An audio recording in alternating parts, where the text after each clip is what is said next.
శ్రీ శనీశ్వరాయ నమః. అందరికీ నమస్కారం. ఈరోజు ఈ వీడియోలో మనం సకల శని దోషములు బాధలను నివారించే పిప్పలాదకృత శ్రీ శనీశ్వర స్తోత్రం, ఈ స్తోత్రం యొక్క అర్థం, ఈ స్తోత్రాన్ని పఠించడం ద్వారా పొందే ప్రతిఫలం తెలుసుకుందాం. ముందుగా స్తోత్రాన్ని చూద్దాం. నమోస్తు కోణ సంస్థాయ పింగళాయ నమోస్తుతే, నమస్తే బభ్రురూపాయ కృష్ణాయ చ నమోస్తుతే. అనగా మూలలయందు ఉండువాడు, క్రోధము కలిగినవాడు మరియు పింగళుడు అయిన దేవునికి నమస్కరిస్తున్నాను. గోధుమ వర్ణములో ఉన్న జుట్టును, కృష్ణుని వలె నలుపు వర్ణమును కలిగి ఉన్న శనీశ్వరునికి నమస్కరిస్తున్నాను.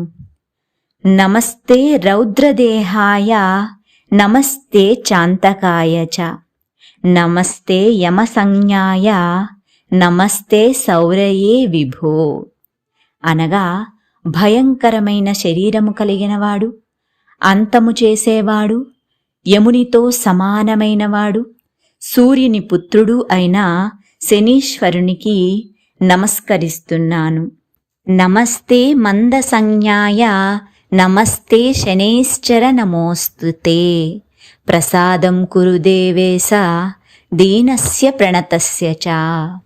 అనగా నెమ్మదిగా నడుచువాడైన శనిదేవునికి నమస్కరిస్తున్నాను. దేవతలకే ప్రభువైన దేవా, నీకు నమస్కరించిన ఈ దీనుడికి అనుగ్రహాన్ని ప్రసాదించుము. ఇది పిప్పలాదకృత శ్రీ శని స్తోత్రం. ఇది పిప్పలాదుని చేరచింపబడిన శ్రీ శని స్తోత్రం. ఇప్పుడు ఈ స్తోత్రాన్ని పఠించడం ద్వారా పొందే ప్రతిఫలాన్ని తెలుసుకుందాం.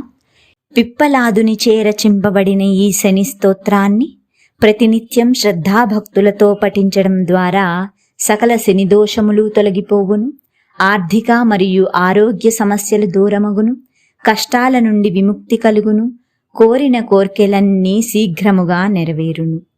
ఓం శ్రీ శనైశ్చరాయ నమః.